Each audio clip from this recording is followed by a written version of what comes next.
Hi hello welcome to boss 360. నేను మీ మురళీరాపల్లి.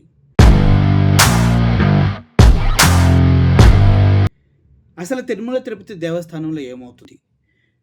కంటిన్యూస్‌గా ఎందుకు ఇలా అపచారాలు జరుగుతూ ఉన్నాయి? దేవుని ఆగ్రహమే కారణమా? లడ్డూ వివాదంలో ప్రభుత్వం చేసిన తప్పుని దేవుడు సహించలేక కరెక్ట్‌గా 108 డేస్ తర్వాత దాని యొక్క ప్రతిఫలాన్ని ఇస్తూ ఉన్నాడా అంటే అవుననే అనిపిస్తుంది. నిన్నటికి నిన్న ఆహ్, తొక్కిసలాటలో 6గురు చనిపోయారు. ఆ తర్వాత హుండీలో గోల్డ్‌ని కొంతమంది దొంగిలించడానికి ప్రయత్నించారు. అదే విధంగా కొంతమంది హుండీలు తీసుకెళ్ళి ఒక ప్రైవేట్ గెస్ట్ హౌస్‌లో పెట్టి మొత్తం పగలగొట్టి డబ్బులు దొంగతనం చేసుకొని తీసుకెళ్ళిపోయారు.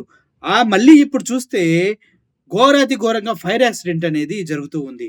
అసలా ఇంత దారుణంగా తిరుమల తిరుపతి దేవస్థానం ఇంతవరకు ఎప్పుడంటే ఎప్పుడు ఫేస్ చేయలేని ఒక దుర్ఘటన తిరుమల తిరుపతి దేవస్థానంలో కంటిన్యూస్‌గా జరగడం వెనక కారణాలేంటని విశ్లేషించాలి. అయితే ఆ కారణాలు చెప్పే ముందు అసలు తిరుపతిలో ఈరోజు ఏం జరిగింది? ఏ కౌంటర్ దగ్గర ఫైర్ యాక్సిడెంట్ జరిగిందనేది మీకు క్లియర్‌గా విశ్లేషించి చెప్పడానికి ట్రై చేస్తా. తిరుమలలో మరో అపరిస్థితి అంటూ ఒక ఆర్టికల్ ప్రచురితమైంది. దాంట్లో తిరుమల లడ్డూ కౌంటర్‌లో అగ్ని ప్రమాదం. ఎక్కడైతే భక్తులు వెళ్లి లడ్డూలు తీసుకుంటారో, ప్రసాదాన్ని తీసుకుంటూ ఉంటారు కదా! ఆ ప్రదేశంలో కూడా అగ్ని ప్రమాదం జరిగింది. నిత్యం భక్తులతో కిటకిటలాడే లడ్డూ ప్రసాద కౌంటర్స్‌లో ఒక్కసారిగా మంటలు ఎగసిపడటంతో పెద్ద పెద్ద శబ్దాలతో మంటలు ఎగసిపడటంతో భక్తులు భయభ్రాంతులకు గురై ఎటోలటు పరిగెడతం జరిగింది.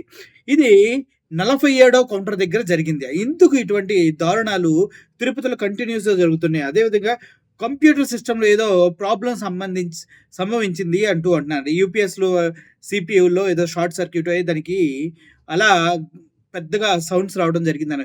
ఇప్పటి వరకు నా నా కెరియర్ మొత్తంలో I'm a software engineer and I know systems very well. అంటే దీనికి యూపీఎస్‌లో ఏముంటది, సీపీయూలో ఏముంటది, ఎలా షార్ట్ సర్క్యూట్ అయితే ఎంత ప్రమాదం జరుగుతుందనేది it's a clear open book అనమాట ప్రతి ఒక్కరికి. అంత పెద్ద భారీ యాక్సిడెంట్ అయితే జరగదు. కానీ ఇక్కడ అంతకు మించి ఏదో జరిగింది. షార్ట్ సర్క్యూట్ అయితే అక్కడి వరకే ఉంటుంది. కానీ ఇంత భారీగా మంటలు ఎగసిపడతాలు, మొత్తం పొగ సింపుకోవడాలు ఇదంతా జరగదు. ఒకవేళ అది భారీ సర్వర్ సిస్టమ్స్ అయినా అయ్యుండొచ్చు. లేదంటే ఓవరాల్‌గా షార్ట్ సర్క్యూట్ అనేది ఒక డిపార్ట్‌మెంట్ మొత్తం అయినా అయ్యుండొచ్చు. దెన్ ఓన్లీ అటువంటి ప్రాబ్లమ్ అయితే వస్తూ ఉంటుంది. ఓవరాల్‌గా చూసుకున్నట్లయితే ఇది యూపీఎస్‌లో తలెత్తిందా? సీపీయూలో తలెత్తిందా? ఏమో తెలీదు గానీ ఒక దుర్ఘటన ఫైర్ యాక్సిడెంట్ మళ్ళీ సంక్రాంతి పర్వదినాన జరిగింది అంటే అర్థం చేసుకోండి. దీని వెనక శ్రీ వెంకటేశ్వర స్వామి వారు కలియుగ దైవం. అఖిలాండ కోటి బ్రహ్మాండ నాయకుడైనటువంటి వెంకటేశ్వర స్వామి మనకి చెప్పకనే చెప్తున్నారు. ఈ మేనేజ్మెంట్ బాగాలేదు. దీన్ని మార్చేయండని. నాకు అర్థమవుతుంది అది. బీఆర్ నాయుడు లాంటి ఒక చైర్మన్‌ని దేవుడు ఉంచుకోవడానికి ఇష్టపడట్లేదు అనేది క్లియర్‌గా అర్థమవుతుంది. ఓవరాల్‌గా ఇప్పుడు తిరుపతిలో జరిగిన ఈ యాక్సిడెంట్ తర్వాత కూడా ఇంకా అదే చైర్మన్ కంటిన్యూ చేస్తే ఇంకా ఎన్ని అనర్థాలు జరుగుతాయో అనేది చెప్పలేము. ఎందుకంటే హోల్ హోల్ హార్టెడ్ మంచి మనసు కలిగుండాలి. తప్పు జరిగినప్పుడు ప్రజలకి చెప్పడానికే అంత గర్వంగా ఫీల్ అయ్యే వ్యక్తిని వెంకటేశ్వర స్వామి ఎందుకు ఆదరిస్తాడు? అది కాక గతంలో టీవీ5లో అశ్లీల షోస్ చాలా చేశారాయన. అటువంటి వ్యక్తి అటువంటి ఛానెల్ నుంచి వచ్చిన వ్యక్తిని దేవుడు ఎందుకు యాక్సెప్ట్ చేస్తాడు? ఇది కేవలం ప్రభుత్వం తన యొక్క మనుషుల్ని టీటీడీలో పెట్టాలన్న ఒక ఉద్దేశంతో మాత్రమే ఏర్పరిచింది.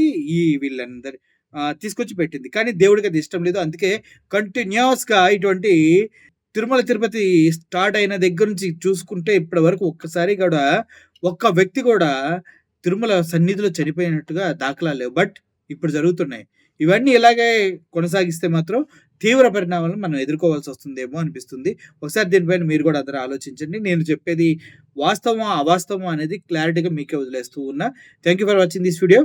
Thank you so much.